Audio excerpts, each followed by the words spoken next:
Hey guys, what's Gump here? I'm bringing you back another video. Today we're going to go over the Operation Shadows 50 tier pass starting from August 5th of 2025 to September 9th. I legitimately think this is one of the best updates Halo Infinite has gotten. So if we look at the pass here, it's your usual 50 tier pass like we saw on the spring update, the summer update. So you get your 4 sets of armor, some weapon models, a bunch of stuff, Spartan credits. Here we look at the new helmets, like this Direwolf helm. And then this really cool one, the Whisper. It looks like an Ace fighter pilot, some sort of. And then you got some weird, like, Aztec looking Spartan armor right here. There's a new BR weapon model, and then there's a mutilator. And then at the end, you got this really weird one.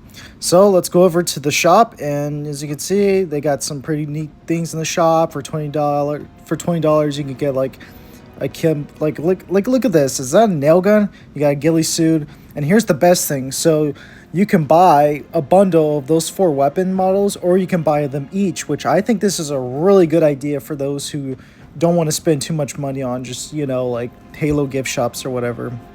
Good on Halo Studios for them. So let's take over the exchange. So you got the Halo 4 Marines like returning. I think that's from the May update. So in case you missed that armor, it's now back in the exchange. So you can browse through, have fun going see that.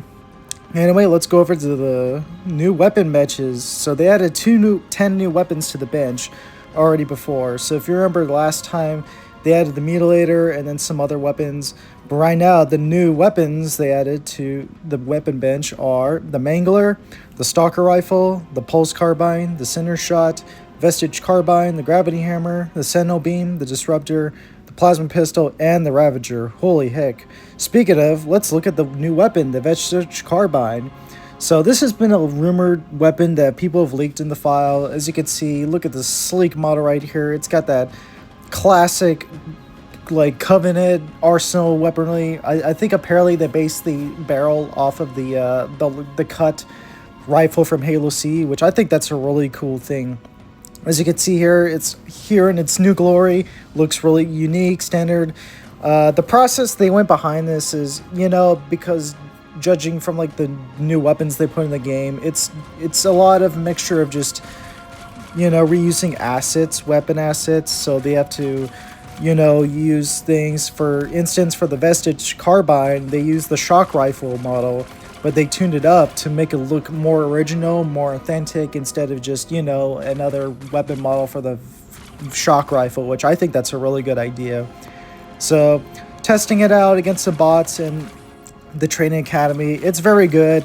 If you know how to land your shots, it's precisely like the DMR. I honestly think it could use a little buff. I don't know if that's just me, but I'm sure like others will see that regardless. But yeah, it's in the game and it's definitely here. It's very awesome, cool. I like the little animation when you load.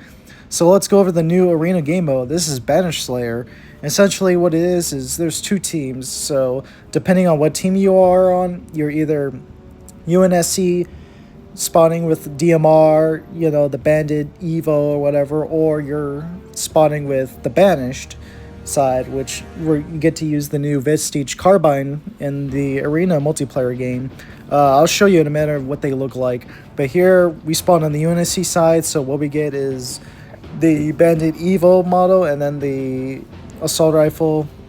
So if you're wondering why the enemy team is glowing like that, if you remember from the multiplayer lore, like after Iritus take over the Oni facility with his AI infection, whatever, that's essentially what the Banished side of the enemy team looks like. So they look like they're like Flood, infection, not in Flood, the infection models from the game mode to distinguish from themselves. So anyway, here's the first match I'm going up against. It's really classic. We won apparently this match. It was really fun. It's really nice to see how Halo Studios, with every update or every operation, they like implement like either a new game mode or a weapon / vehicle into separates for the matchmaking, so people can get a taste of what's to come. I honestly think it's a really spot on idea. It's just something to keep you interested in, something competitive, something really fun. And that's honestly what Halo Infinite has been for the past years. But anyway, I digress. As you can see here, it's just, you know, your typical arena style shooter. So it's just honestly what we have to say here. I mean, there's not much to add. I mean, we are like right here, we already won. So without further ado, let's go into the next game mode. The Falcon is back. So new action set game mode. Famished Falcons. Get it? Hungry Hibbles. So apparently they brought back the Falcon. Everybody was speculating when it's going to come back, and it's here, and it's really better than it was from Reach. So, like, one side you got the grenade launcher, and then the other is the turret gunner. So, it honestly is just a huge callback to the Rage days when people used to ride the Falcon and everything.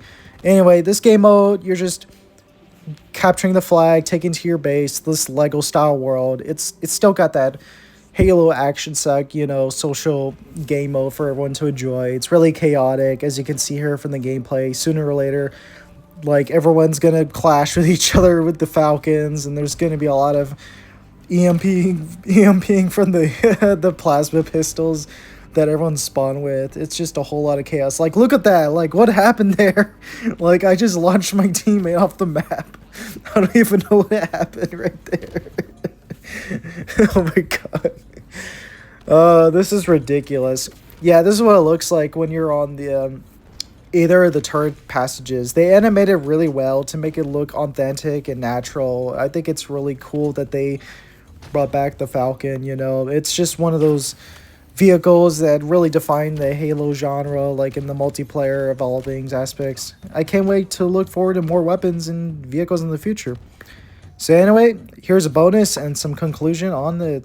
So in Firefight, they now allow you the ability to switch between first and third person. So if you want to do this, first you got to go into your settings, go to your controller, your mouse and keyboard, whatever you have it on, go to under the Forge gameplay section, bind a key to the custom input, and there you go. Now you can switch between third and first person. Yeah, it feels just like Battlefront. Like, honestly, that's what I like to draw a parallel with. I think that was just really fun and cool. Anyway, if you want to check out more anything later, I'm going to link down the waypoint in the description below. So yeah, I honestly think this update is really good. Like, they really cooked at Halo Studios. They had enough time. They knew how to deal with the resources, you know. It's going to be a big year for Halo next year and later this fall with the announcement at the World Championships. If I had to give any feedback, I honestly think that they should keep doing more of this, you know, just keep bringing back weapons from past games, you know, regardless of how much resources they want. It's a good thing they keep doing it, like every big major update, you know. Bring more vehicles back if you can. And without further ado, guys, that's going to be the video, and I'll see you guys later. This has been WoodsGump. Peace.